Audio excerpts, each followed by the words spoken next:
Smart meter থেকে শুরু করে যোগা সংক্রান্ত সরকারি নির্দেশিকার প্রতিবাদে বিক্ষোভ পশ্চিমবঙ্গ সরকারি কর্মচারী সমিতি সমূহের রাজ্য কোঅর্ডিনেশন কমিটির বীরভূম জেলা শাখার।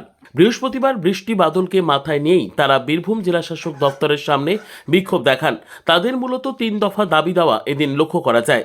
যে 3 দফা দাবির মধ্যে প্রথম এবং প্রধান দাবি হিসেবে স্মার্ট মিটার সংক্রান্ত সরকারি নির্দেশিকাকে তুলে ধরা হয়েছে।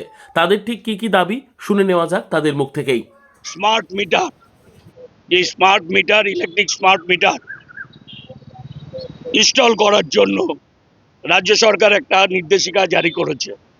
প্রথমে যে নির্দেশিকা জারি করা হয়েছিল সেটা ছিল রাজ্য প্রশাসনের যে দপ্তরগুলো আছে সেই দপ্তরগুলোতে স্মার্ট মিটার বসানো হবে।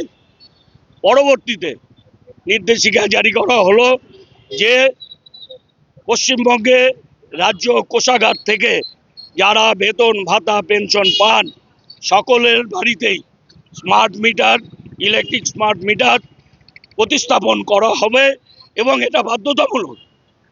আমরা যেটা বলতে চাইছি যে কোনো বিষয়টাই বাধ্যতামূলক করা যায় না, কারণ স্মার্ট মিটার বসানোর যে আইন সেই আইনে পরিষ্কার বলা আছে যদি কেউ স্বেচ্ছায় না বসাতে চায় তাহলে জোর করে বসানো যাবে না।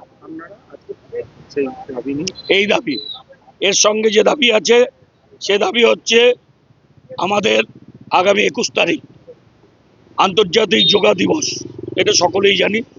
সেই আন্তর্জাতিক যোগা দিবস যারা যোগব্যায়াম করেন, যারা যোগাতে অভ্যস্ত এবং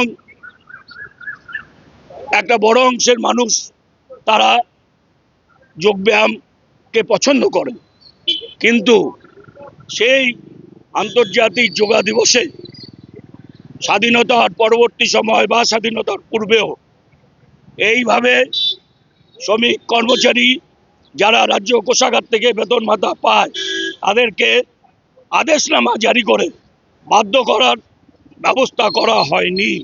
এই লড়াই দীর্ঘস্থায়ী লড়াই হবে, কারণ পশ্চিমবঙ্গের মধ্যে যে বৈচিত্র্যের মধ্যে ঐক্য, পশ্চিমবঙ্গে রবীন্দ্রনাথ, নজরুল, রামমোহন, বিদ্যাসাগরের রাজ্য, এই রাজ্যে এইভাবে শুধুমাত্র ধর্মের জিগির তুলে যোগা দিবসকে বাধ্যতামূলক করার পরিকল্পনাটা সঠিক না বলেই আমরা মনে করি। আমরা চাই রাজ্য সরকারের সম্বিত ফিরুক, তারা এই আদেশনামা প্রত্যাহার করুনি। আর সঙ্গে বকেয়া মহার্ঘ ভাতা, এ লড়াই আমাদের আছে এবং আমাদের যে কন্ট্রাকচুয়াল কর্মচারীরা আছে তাদেরকে স্থায়ীকরণের দাবি